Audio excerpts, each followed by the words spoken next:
Don't think healthcare professionals have any business experience? Think again.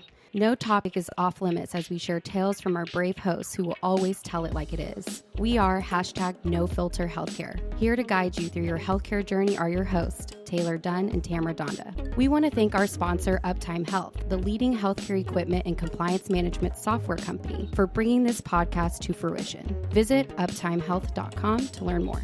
Let's get started. Welcome to #NoFilterHealthcare. I'm your co-host, Taylor Dunn. And I'm your other co-host, Tamara Dhanda, and we are so excited to have our guest speaker, Bill Neumann, here with us today. Woo, welcome, Bill. Thanks for having me. Of course. So if you don't already know who Bill is, he is the CEO at Group Dentistry now, and as of November last year, he became an advisor for Uptime Health, our sponsor. So for all our listeners out there, we'd just love to have you give us a little background on Group Dentistry now and how it all got started. Yeah, thanks. I started out in the dental industry back in 2003 as a sales rep, and kind of speed things up a little bit with the history lesson. I started to see the consolidation in the industry. Dental group practices, now called DSOs, probably around 2011, 2012, and with co-founder here is also our chief marketing officer, Kim Larson. Started Group Dentistry now in 2014, and really DIA was an online platform publication to reach people that were interested in finding out more about what a DSO is, what type of activities happening in the industry, whether it's from a merger and acquisition standpoint, tips and tricks, how to market your practice, how to sell your practice. Just kind of took a look at a niche in the industry that was growing and thought, boy, this makes sense. It's happened in other healthcare verticals before, and started Group Dentistry now and have been doing it for quite a while. Love the industry. It's dynamic. It's exciting, changing quickly. Every time you turn around, there is some deal. Somebody's buying somebody. Private equity's getting into the space. We just finished up our monthly DSO deal roundup, and I believe we had 45 transactions in January, which is the most we've ever seen, and it just continues. So industry shifting from solo practitioner to group practice model.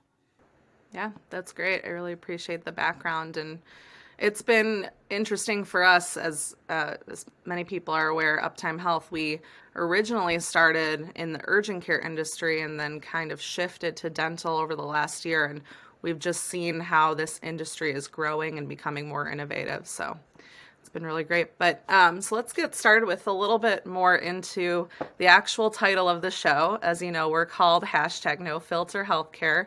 So we love to learn from industry experts like yourself to tell us that no filter moment in your career that kind of just changed it all. It can be something that was inspirational or funny, maybe not horrifying, but if you've got it for us, you can just give us the goods, Bill. We want to hear it. All right, I'll give it a go here. And I don't have anything horrifying that I'm willing to share. But I will say that I've had plenty of horrifying experience both in dental and outside of dental. Not too many, but none I'm willing to comment on. That's all right. I will say seriously, the one of the pivotal points in my life or career was probably back around 2008. I was working for a dental manufacturer, Swiss company. So I worked with the Pattersons and Henry Scheins and the Bankos of the world, the distribution partners, and we made the products. So I co-traveled quite a bit with independent reps, and there was this disconnect between the manufacturers, people I worked for, and the distributors. So a lot of the manufacturers really wanted to get more mind share of these distributors. As a distribution rep, you might have, a catalog of 100,000 products you can sell. And I wanted those reps to focus on the 300 that I had, right? And so there were all sorts of manufacturers fighting for that mind share. So, and I was always a big fan of, back then it was, I think Facebook had just become something that was a little bit beyond just college kids. So again, 2008, 2009. But LinkedIn didn't have groups LinkedIn was really very basic. There weren't groups yet. It didn't have a lot of functionality. So I started a website while I was still working at this dental manufacturer called Dental Sales Pro, and it was almost like a cookie cutter networking website. So you could sign up and make a connection in the dental industry. So dentalsalespro.com. And the idea was manufacturers and distributors could sign up and then they could network on there and talk about things that are going on in the industry. So again, real early days of any type of, it was a niche social networking website, even though I don't think social network was really even a thing. It didn't, that term maybe existed, but I didn't know what the heck it was. Idea was just to kind of connect people. So for me, it was a real pivotal point because I kind of went a little bit out on a limb and I said, this is going to be, it was probably more of a hobby than a business, but it started to get a little wind behind it. And within a year, we had 3,000 members. So never really generated, we were always either neutral or losing a little bit of money. And when I say losing money, we had hosting fees and maybe a couple other, we had Constant Contact as our newsletter we sent out. So we didn't have a lot of expenses. We had a couple of like job postings, and so we covered costs that way. But what I found out there was that the audience was important, right? It was a topic that was of interest, real niche, and of course, kind of a niche within a niche, right? So you have dentistry, and then you have really like the people selling stuff in the dental industry as a niche. Oh, so what I realized there was, hey, this is kind of a business, but not really. So it was kind of my entree into starting my own business, but it wasn't, a huge investment in time or money. But it ended up getting, dentalsalespro.com was acquired by a medical publisher in 2010 because we had the audience they wanted. They were getting into the dental industry, and we had the platform. They were a print publisher, and they wanted a digital platform. So what I didn't realize at the time, I was a digital publisher. I just didn't know it. So that was pivotal for me because I think it gave me a lot of confidence to do what we're doing at Group Dentistry now. And I had a couple other, another business that I started in between the two. But it was a big confidence builder for me. Yeah, I was going to say, as you were talking, I'm like, this sounds like it was the introduction to your future with Group Dentistry now and how it kind of turned into what it is today. So that's really great. I didn't realize that was your backstory. So yeah, it was quite a bit of fun. It was one of those interesting ways to start a business and do it. Like I said, a lot of these things for me felt more of a hobby. You were thinking, oh, maybe it'll turn into something, but right, you're always hoping. Yeah, started out pretty small. Hey, but it did. So, you talked about how, you were trying to figure out the best approach, right? And the audiences, and you kind of stumbled upon something really great. I guess, what were a few maybe of your marketing strategies that you kind of had to put together to figure this out? Like, I'm just curious from like the process point of view, like, what kind of, I guess, did your first strategy work, or was it like a few, multiple interpretations of like learning, I guess, through it all? But really curious about the marketing side. Yeah. Though the marketing side is, for us, it's everything, and whether it was dentalsalespro.com or what we're doing now with Group Dentistry now. I don't know if we had a real like a strategy, so to speak. We had an idea, and we're like, all right, how are we going to get people to come to the website, right? So a little bit was we leveraged LinkedIn, and I'm still a huge fan of it, and you've really leveraged LinkedIn for Group Dentistry now. But it was just inviting people, like-minded people. So part of it was, I think, the marketing strategy is we're a niche, right? So we know that we've got a relatively limited audience, but they were pretty easy to identify because we were such a niche, right? So, and then I think what we found is that we had more of a broader appeal maybe than we thought we did. So you had dentists that were signing up because they maybe were interested in either selling products that they had created. But a lot of it was just kind of grassroots. So it was trying to find people to sign up, so members, right? And leveraging LinkedIn. We had some email addresses. We did our Constant Contact campaign.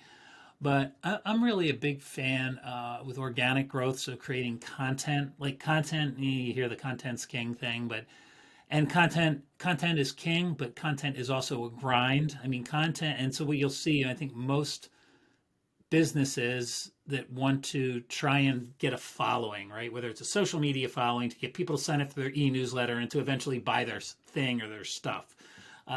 You see, so, oh, we create a lot of content, we put it on our website, we do a blog, and then we're fine, right? Because everybody talks about that. Well, they'll start and they'll do it for a month or two, and then they realize it is a grind. I mean, it is super difficult to consistently do that year after year or month after month. And I think that's where most companies fail. So I think it's on the marketing side of things, I think it's consistency. It's like have a goal that's realistic, whether it's content creation or whatever, and just continue to have at it. Because if you don't, then I mean, you're going to end up going crazy the first month, and then you won't ever come back, right? You just stop, and then you go to websites where you're like, oh, they have a blog session. You go, and there hasn't been anything posted in 4 years. So I think it's realistic expectations and get help for content creation, because the content from a marketing strategy really helps for SEO, for all the things that I think most people think are going to happen. Oh, I set up a website and people are just going to show up. Yeah. No. I wish.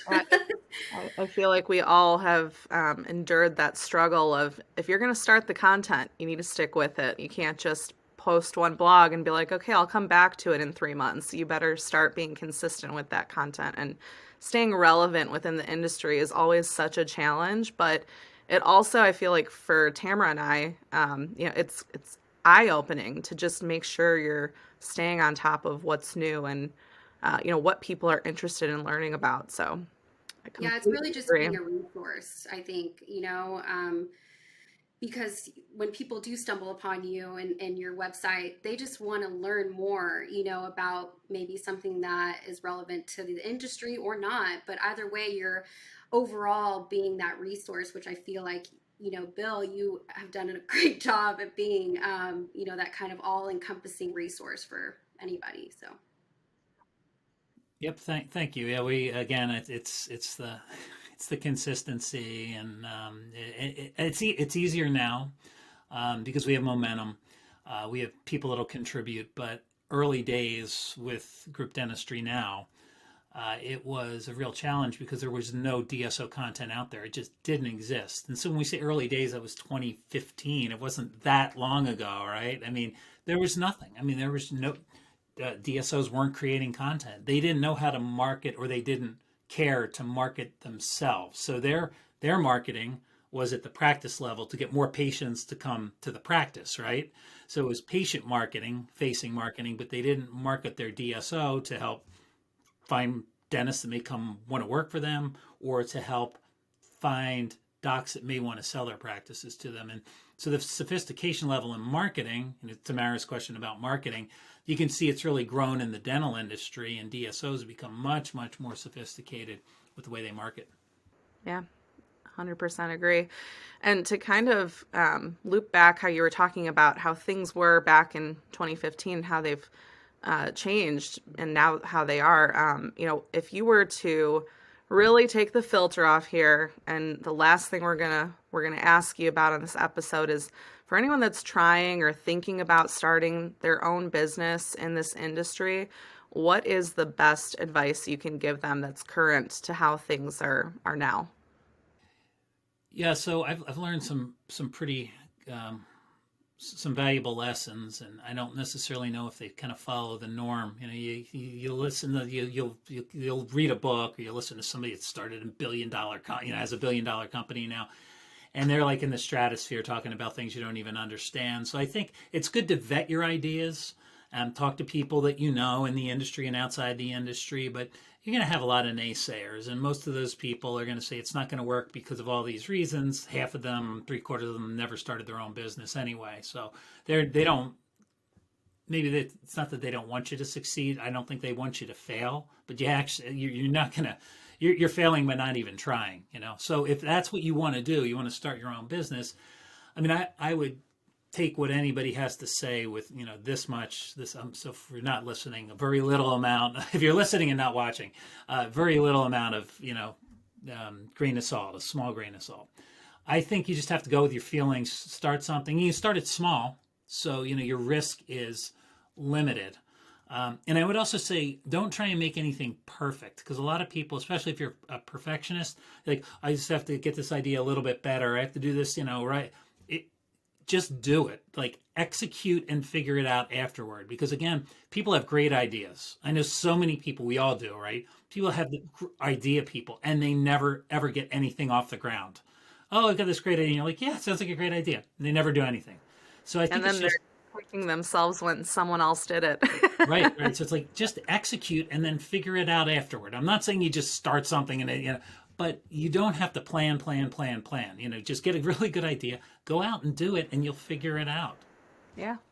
No, that's great advice. Thank you so much, Bill. I think, between Taylor and I, we've learned so much with you today, and your success and just everything you've been through. It's really an honor and a privilege to kind of be a part of this little journey with you. We hope that our listeners can take away maybe some really awesome tips from today, apply this knowledge to their own business, and hopefully it helps them out like it did us.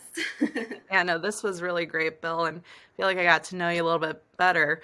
But so if anyone wants to learn more about Group Dentistry Now, you can visit their website, groupdentistrynow.com.